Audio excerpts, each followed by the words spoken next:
back to True Story with John Gibson. Today we have two extremely special guests, near and dear to my heart. Literally, my favorite podcast ever was created by these two wonderful ladies.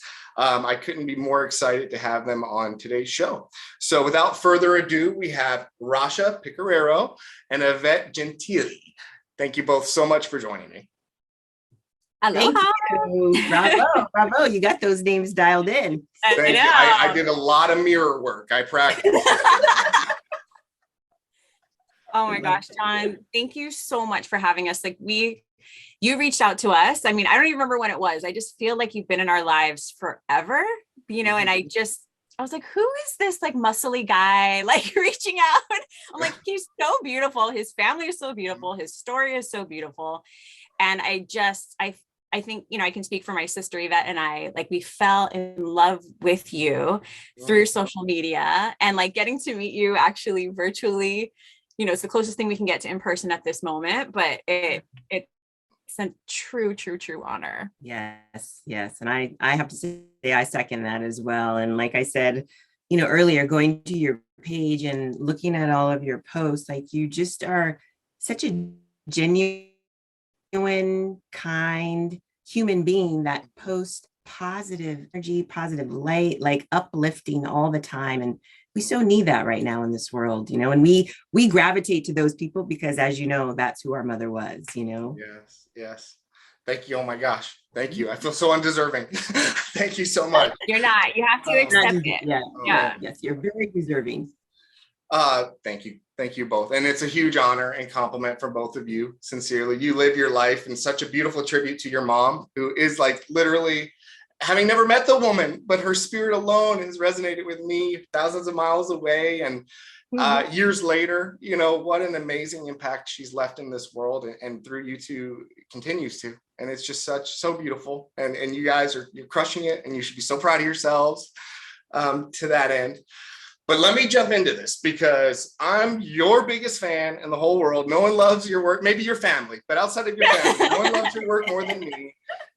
I will never forget. I'm talking to my friend Sierra. I'm like, do you like Dateline? She's like, I like Dateline. And she's like, what's better than Dateline? I'm like, nothing. And she's like, I got a podcast for you.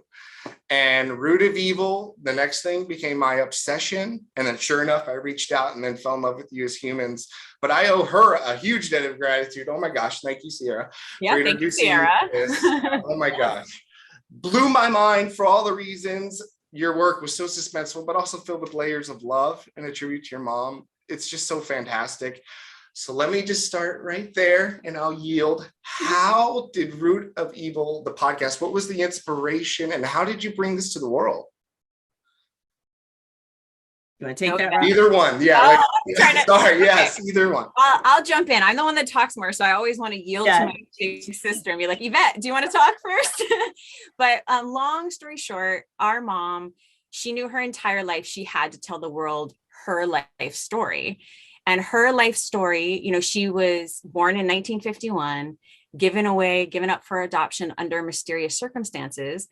And she was raised thinking she was half African-American. She thought she was biracial. She looked like me. And for the listeners who aren't watching your YouTube channel right now, John, I'm blonde hair, blue-eyed.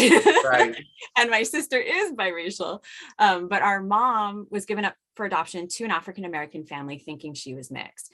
And then she went looking for her birth family and she found her birth mother in Honolulu, Hawaii.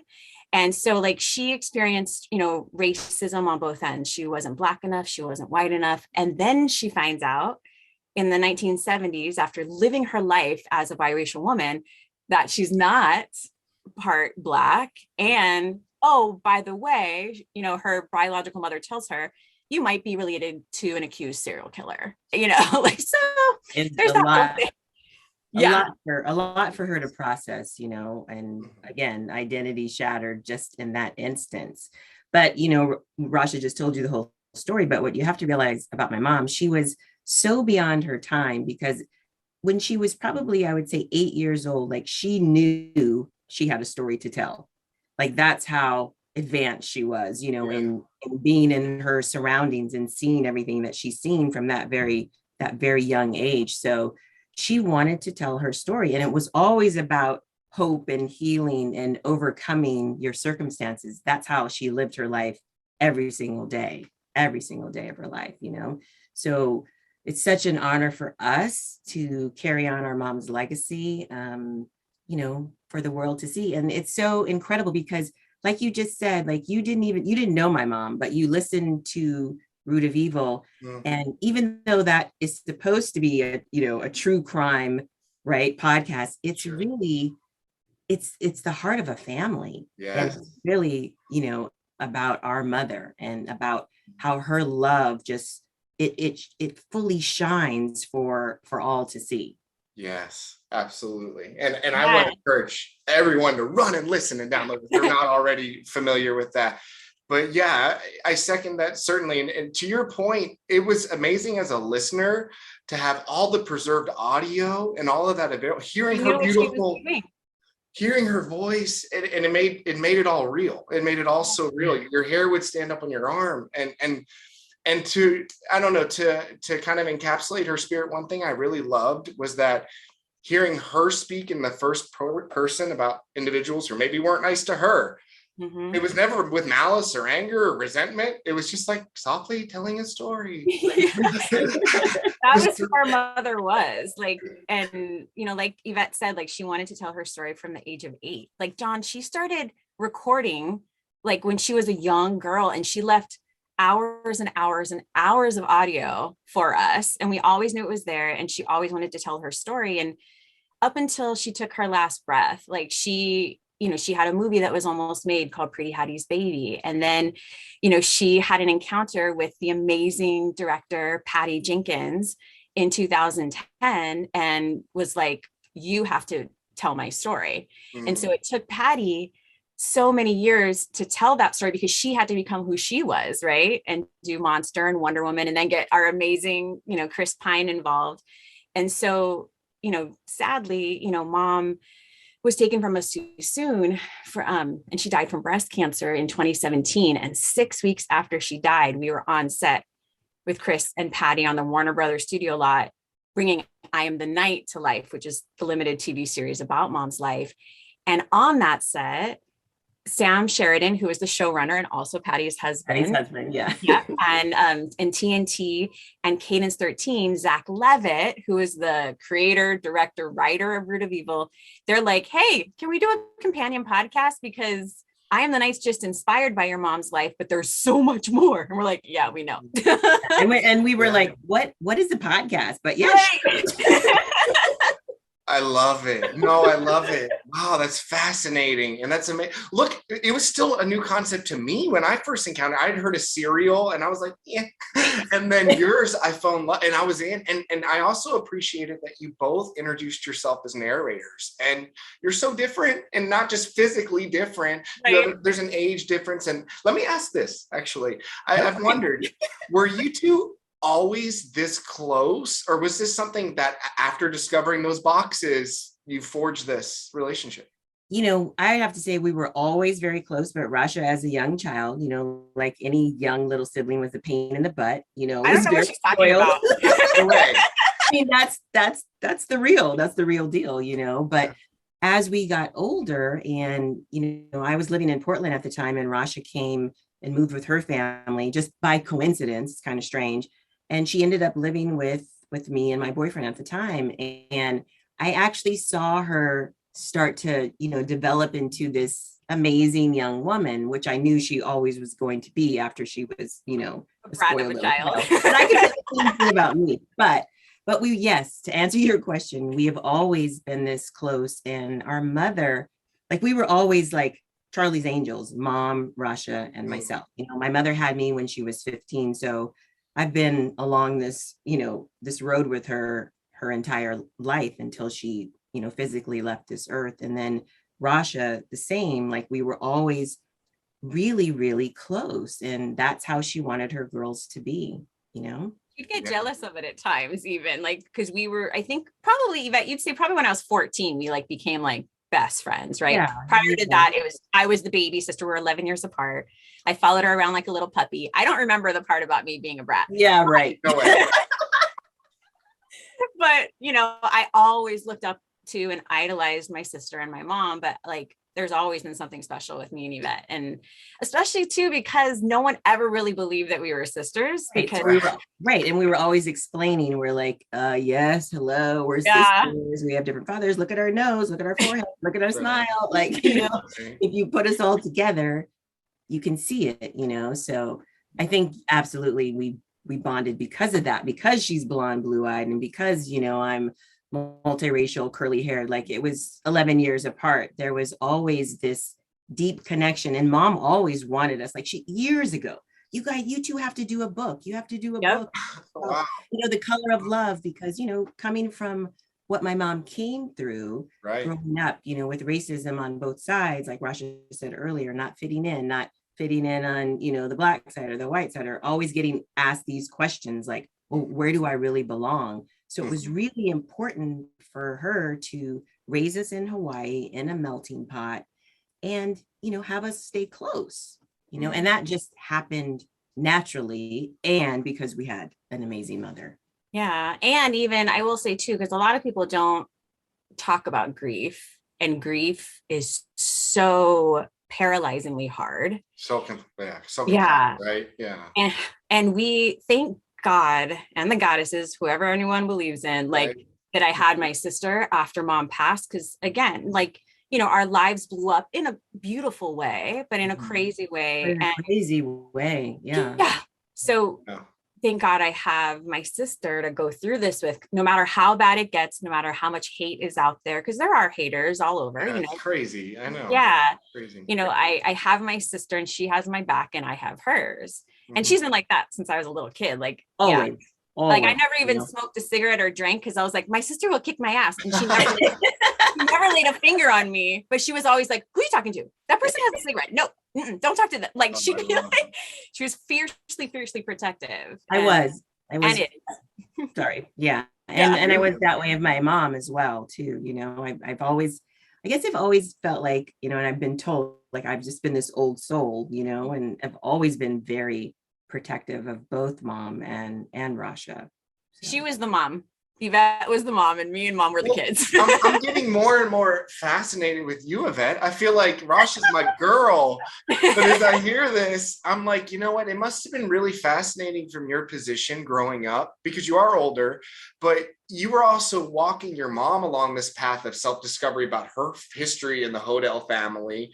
But you're playing big sister to Rasha too. I'm like, oh, this is new to me also. So you had a really unique journey in that, like, you're also kind of learning your identity along the way. All three of you, what a wild sort of scenario. Absolutely. And I have to say, when we lost mom, I have always been like I'm a Leo, so very like solid. And I had great parents too. When I had my mom and my dad together, and my dad, who was African-American, there was always this, I was so grounded in love, and there was never this conversation that, well, your father is black and your mother is white, so this may happen or that may happen. They never conversed that. It was always like, you can do and be whatever you want to be. You're beautiful. And so I held on to that, through my life. And I think it made me strong. But when I lost my mom, John, like I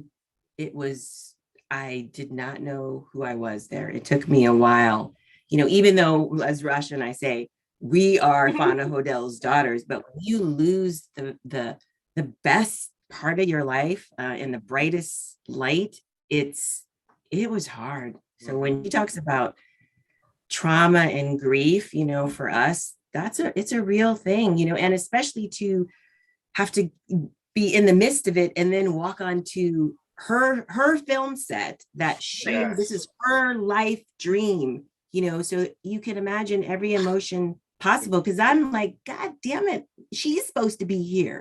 We're supposed to be by her side, but this is what she planned her whole life. So it was a multitude of many different emotions. So and Rasha is the one, she puts everything out into the world. I'm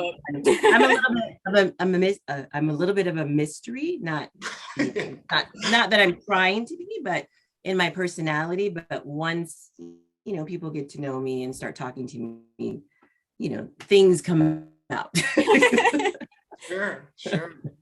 So, Well, you both, I mean, it's such a lame cliche, but like, I mean, grief is so hard and complex, and it takes so long and it's different for everyone, but she handed the torch to you and you two saw it through. You saw the movie through, you saw the podcast through, and I know who Fauna Hodel is, a stranger. And she made me feel good. So you're doing great. She would have loved you, John. She would have. She loves and she gravitated to positive, beautiful people. And beautiful from the inside. Yes, I'm a lesbian, but I can see you're a beautiful man. You are gorgeous, but you're gorgeous from the inside out. Yes, and that's who Fauna Hodel was. Yeah, and she loved, to hear people's stories and share stories, especially of how people overcome, because her herself had to overcome so many different obstacles in her life. And she loved, even though you would know her story, the moment you met her, she would start telling you her story, but she would listen and want to know your story. And that's what's so special about our new podcast, Facing Evil, is all about is sharing other people's story, right? Their stories, and how we can find the light in that darkness, because that's what our mother taught us both.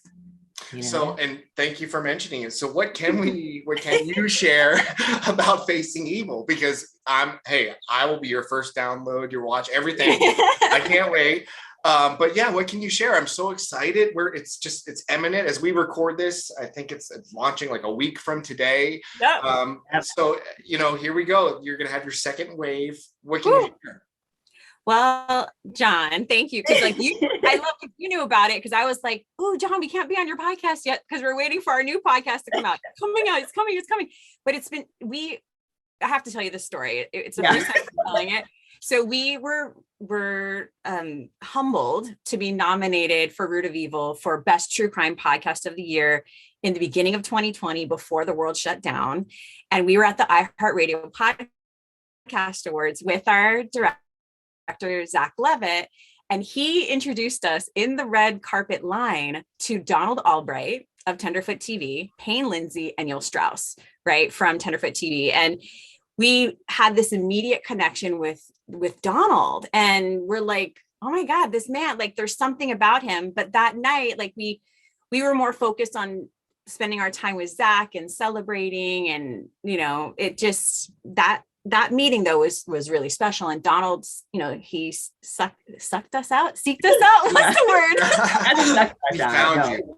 Yeah. I think that we were. It's so funny that because that night we were so engrossed in talking to Zach, because we love Zach. Zach, first of all, this Root of Evil was his baby. Let's just be very clear about that. He had a vision of what he wanted, and he is amazing, and another one who's beyond his time. But we were so focused on talking to him that night and thinking of what type of podcast could we do, because we're all about light and positivity. We don't want to be the root of evil. Right, true crime. We're like, what? True crime, that's not us. No, so we were trying to have this deep conversation with him, and we were just and there were people walking around and wanting to talk to us, but we were just dead on focused. And we could see Donald out of the corner of our eyes. I could see him kind of going back and forth, and we knew there was just something there. How when you're just drawn to certain people, and when like-minded people connect, and so we started to have meetings with Donald, and he really saw us for who we were, because it was all the time. It was we're not true crime, but but how do we share stories? How do we have other people share their stories and have their voices heard, and it's so important to us about moving onward and upward, and how we can all heal as a society, because there's a lot that we're intaking on the daily, so. We want to bring light to the darkness, and, people have been approaching us for a while to do kind of more salacious true crime stuff. And we're like, you don't know us and you don't know our mama. Yeah. No, you're perfect for this. Like you're perfect because I mean that was the magic I felt like you brought to Root of Evil. It was you took this incredibly dark. I mean, dark is the only word I know to use. You know, Yeah. I mean, dark and it's complex, and you want to give it reverence and respect to the victims, right? So you want to take it seriously. So it's like this incredibly difficult task you had, but then there's these like two beautiful sisters help navigating their mom's story, like, and it was great. It was way more than just salacious and scary for shock value's sake, and so it's perfect that you're the people to help maybe tell more impassionate, enlightening, positive stories. I get it. I'm in. Yes. Fan number 1, John Gibson. Okay, I'll line up behind your spouses and significant others, but I want to be right behind them. Yeah, for sure. We're excited, and we're gonna tell some stories that people don't talk about a lot. You know, like, we talked about it in our trailer. Like Rasha P. Johnson, she was a pillar of strength to me and the entire LGBTQ community, and she died under mysterious circumstances. But other trans women of color, sadly, are murdered every single day. And that doesn't hit the main news media. Like I see it because I follow all the LGBTQ publications and podcasts and things. But we just again want to shine a light and always be that light in the darkness if we can. Yeah. And speaking of Marsha P. Johnson, like Rasha introduced me to Marsha P. Johnson. I had no idea who she was. And to be able to have these conversations, to be an ally, to be a number one ally, which I'm still learning. I'm still learning things. And I think the beautiful thing about our podcast, it's a safe space, for us to all talk and learn and listen. And I think when we have those, earplugs in our ear and we're exercising or doing whatever, it's such an intimate time that you really start to pay attention, and I think it's there's so many important stories to be told, Absolutely. And we have difficult conversations too. Yeah. Like as close as Yvette and I are, like there's some things that we don't agree on or we don't understand. Yeah. I like that too. I love that it's not just curated maybe with the agenda of sharing knowledge, which is great and important. Yeah, too, sure. But it's some of these things in real time take time to understand. I mean, I certainly I try to approach things always with an open heart, but like I get my mind blown all the time. I'm like, wait, what? Yeah, right. I haven't heard of this at all. We're always learning. Yeah, always learning and evolving. Yeah. Always. And like we're lucky enough. I mean, we can say it. It's fine because this won't be published tomorrow because it comes out in episode 0.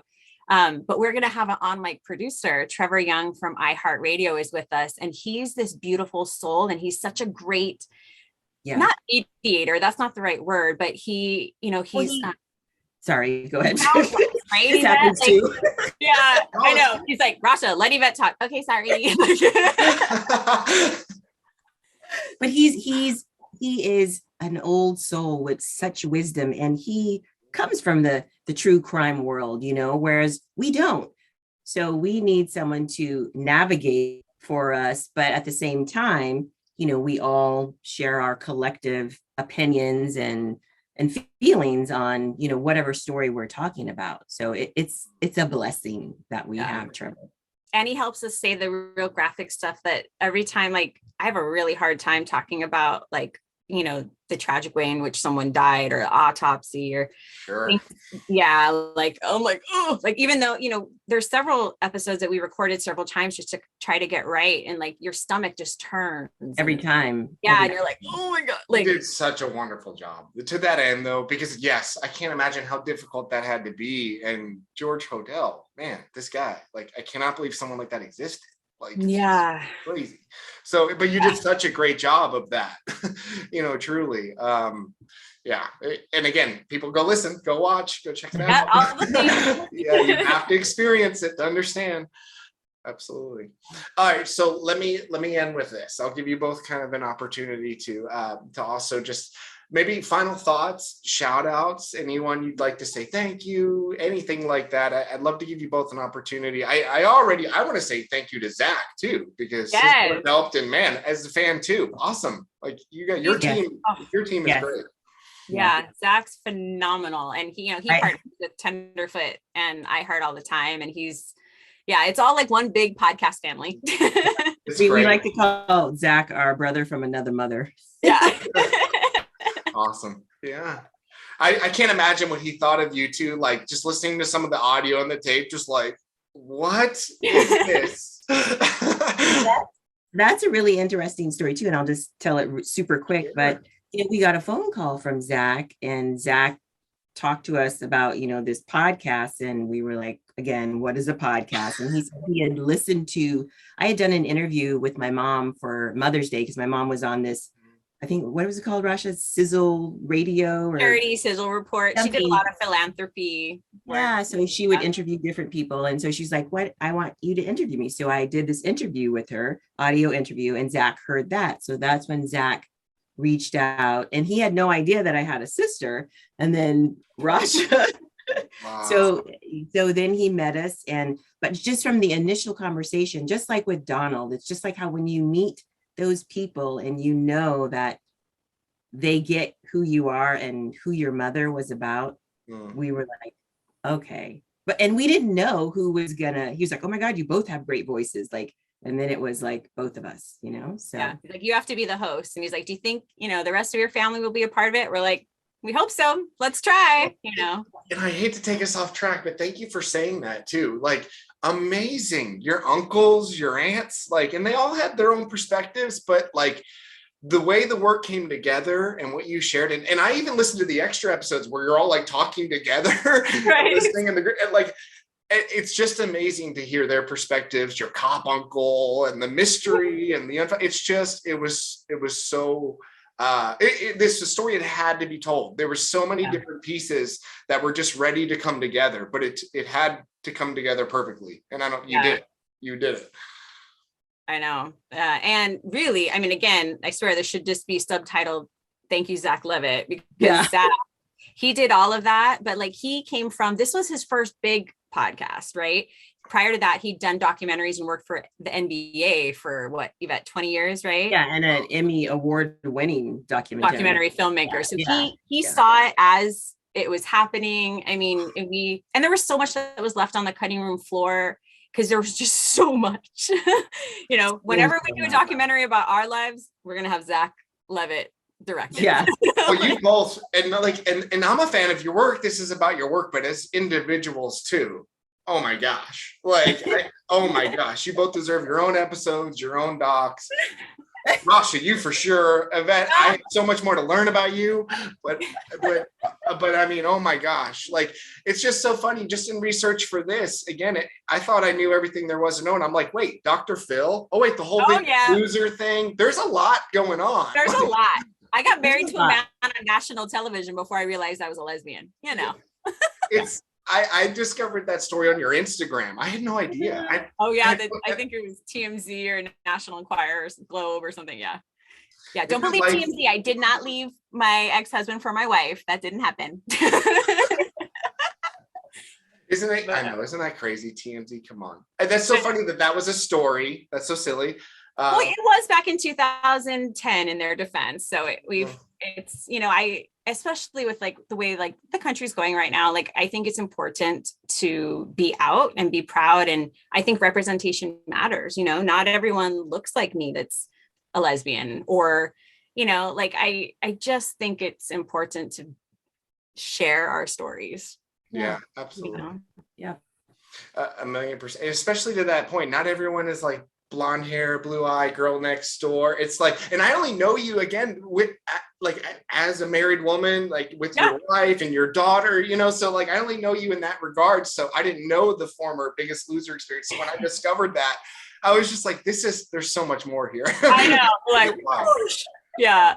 You two are like, I love how you live your life. You're both like, you're an inspiration. You're positive. Like, you guys are bringing light everywhere. Like, not me. That's our mama, and you have that same aloha spirit. Even though I know you live in Chicago, I still Chi-town. I love Chi-town. Yeah. My next big vacation is to you. It's to the island for sure. Let's get out of here.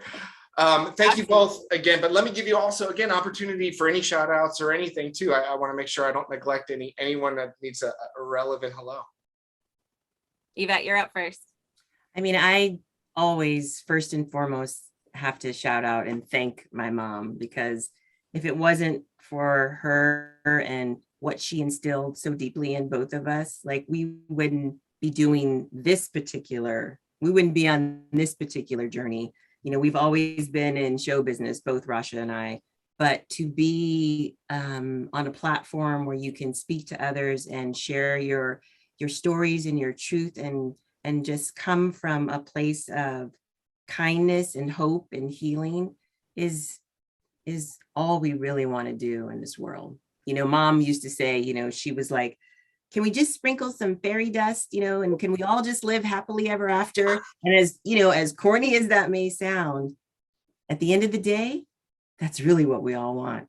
Oh man, what beautiful optimism. Like, and to come from her walk of life and have that spirit, it's like such an anomaly. Like, Yeah. amazing. I don't know how I'm supposed to follow that. That was a tough one. Thanks a lot, big sis. Oh, wait, There's more. but I got to shout out my baby sis, who I love and adore, you know, and she's my ride or die. You know, I love her. And we're just so blessed to have an amazing team. I mean, with Tenderfoot TV and iHeart Radio, our producers, Tracy and Trevor, and I mean, the team that has surrounded us, we're just really, really blessed, because it's so important to be in this business and be seen as who you are, not who you're trying to be or a facade of who you are, but who you really are. Yeah. And that speaks volumes. Oh, I love your spirit. It's so true. Yeah, it's so true. That's a heavy weight to hold if it's not real. It's a lot. Exactly, right? Yeah, for sure. And Okay, this one right Rasha. here, right there, I'm going to set you up, Rush. This one right here, Okay. he lives out loud and proud. And, you know, for many years, I was like, oh my God, here she goes again, posting. But with that being said, she's authentically herself, and she has taught me so much. So there you go. Well, thank you, big sister. Oh, you're gonna make me cry. Stop it. I have to, of course, thank our, you know, beautiful mom and my beautiful sister, who I am nothing without them. And I hid a lot of what I went through most of my life, because I went back and forth between, you know, mom and Yvette, and then my dad and stepmom. And I went through a lot of trauma and a lot of PTSD. So I didn't see anything until I was in my 20s. And when I finally did, I just didn't shut up. So I think that's why I live my life so out loud. And, you know, life is not perfect at all, but I think it's so precious, and like life is so short. And mom always used to say, live life fully now. And she said that way before she ever got breast cancer, you know, like, and she would always just be our biggest champion and our biggest cheerleader. And that's what I'm trying to do, you know, for my daughter, Leilani, and my wife, Fana.